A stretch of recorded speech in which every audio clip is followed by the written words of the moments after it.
Indonesia is closer than ever before to passing new laws that could change everything.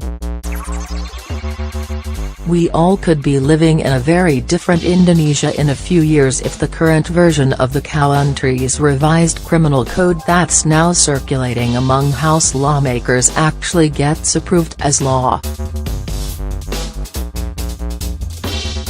A version of the document obtained by Vice includes language that outlaws the cohabitation of unmarried couples and makes both insulting an authority figure, and adultery all punishable with jail time.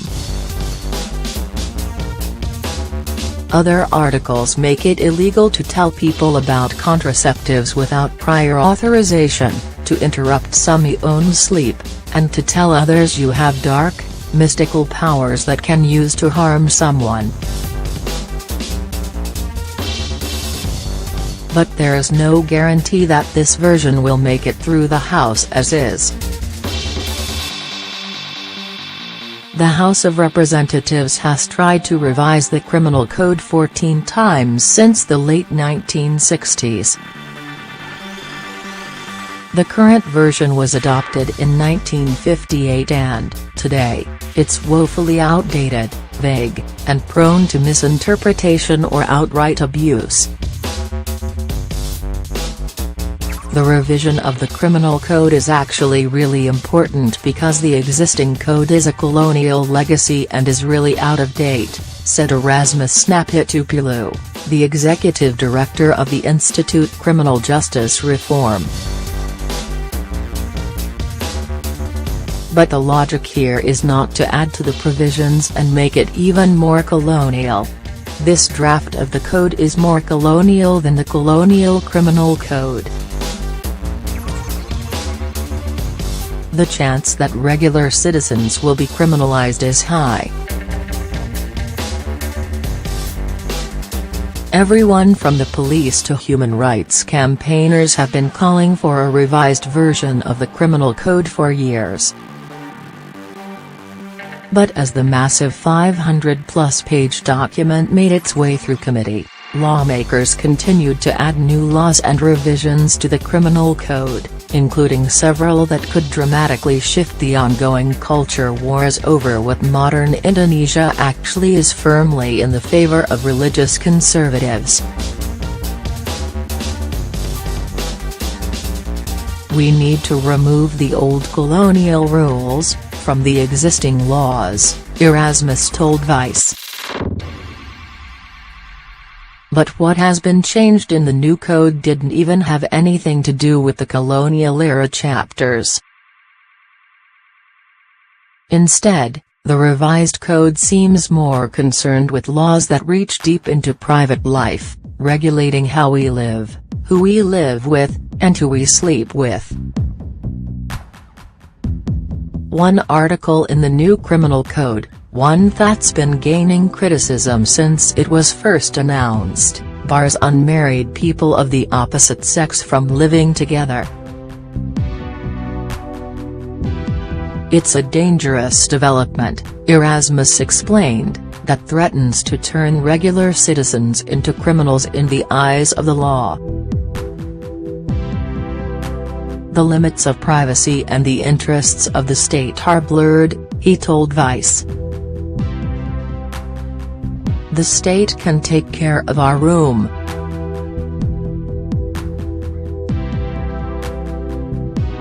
The country can take care of our mattress.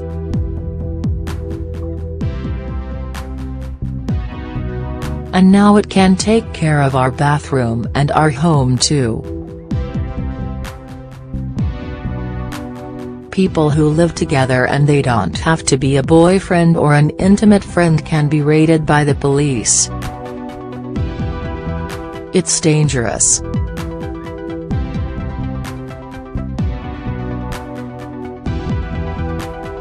Our prisons are going to be full.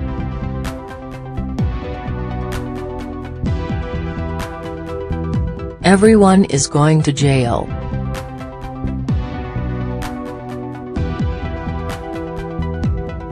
Maybe this is an attempt to make the streets of Jakarta, and Indonesia, less crowded, because the people will be in prison instead. Here at Vice's Indonesia office, covering the country's culture wars is something of an obsession. In the nearly 20 years since the end of Gen. Suharto's repressive New Order regime, Indonesia's swing toward religious conservatism seems to have accelerated. Today, we have women trying to rebrand the full-face veil as something cool and fashionable, men pushing apps where would-be polygamists can find their second wives, and others arguing that dating itself is a sinful act. And while fundamentalist lobbyist groups like the Family Love Alliance, ALA, have been fighting a so far unsuccessful battle in the courts to outlaw premarital sex, and with it all sex between same-sex partners since LGBTQ marriage isn't legal, conservative politicians are pushing a similar narrative on the floor of the House.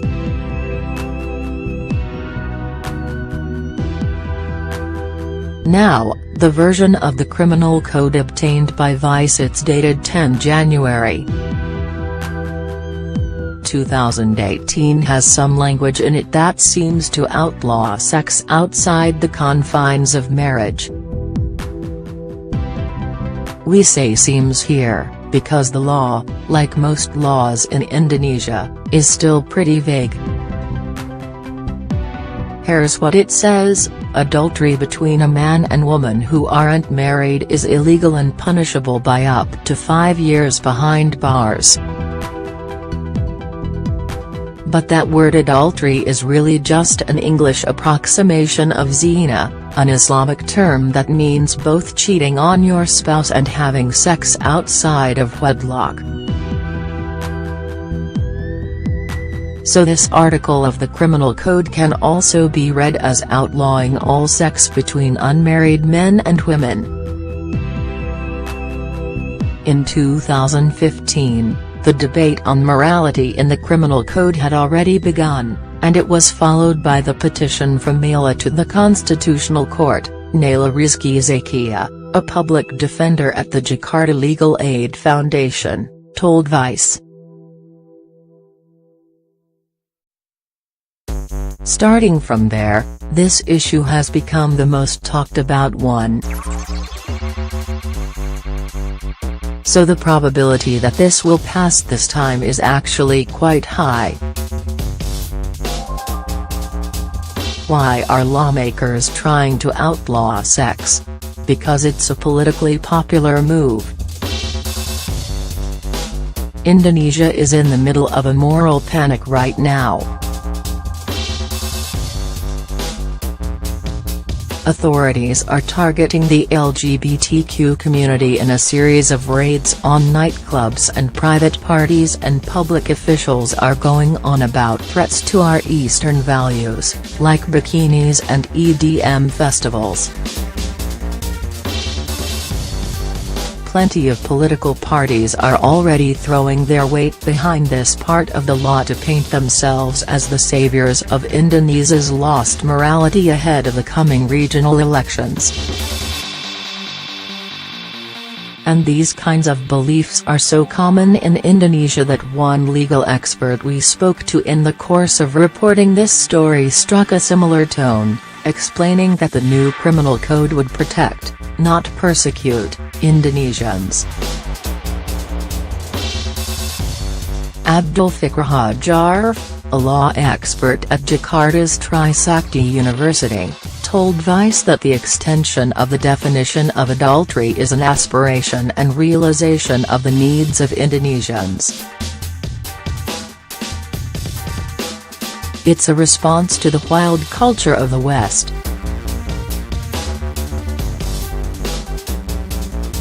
He then went on to suggest new ways to battle what he saw as a threat to Indonesia's national morality and culture, including the establishment of a law enforcement body in the vein of the Anti-Narcotics Agency, BNN, with the aim of curing LGBTQ people of their gayness. The state needs to create an agency like BNN with a rehabilitation center to prevent or convert LGBTQ behavior, he told Vice. Based on life science studies I've read, LGBTQ people can be converted. Rehabilitation is done to those who consciously request themselves to be cured under the recommendation of their parents or experts. Why, our reporter asked, is there so much attention on the LGBTQ community right now? It's dangerous, Abdul said.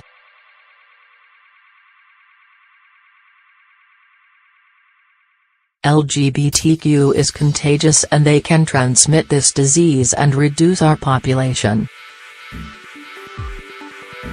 The version of the revised criminal code we saw stopped short of outlawing LGBTQ relationships entirely, although one lawmaker told us it was proposed but not included. But it still includes some language that legal experts and rights activists identified as problematic and open to interpretation. In an article on the sexual abuse of minors, the second part of the law specifically mentions homosexual men, which can be seen by some as a way to liken gay men to child molesters. But, according to Erasmus, there is another, even newer, draft of the revised criminal code making the rounds, this one from 15 January 2018 that outlaws sex between same-sex partners if the act includes an aspect of sexual abuse. But the way it defines sexual abuse goes way beyond issues of consent or violence.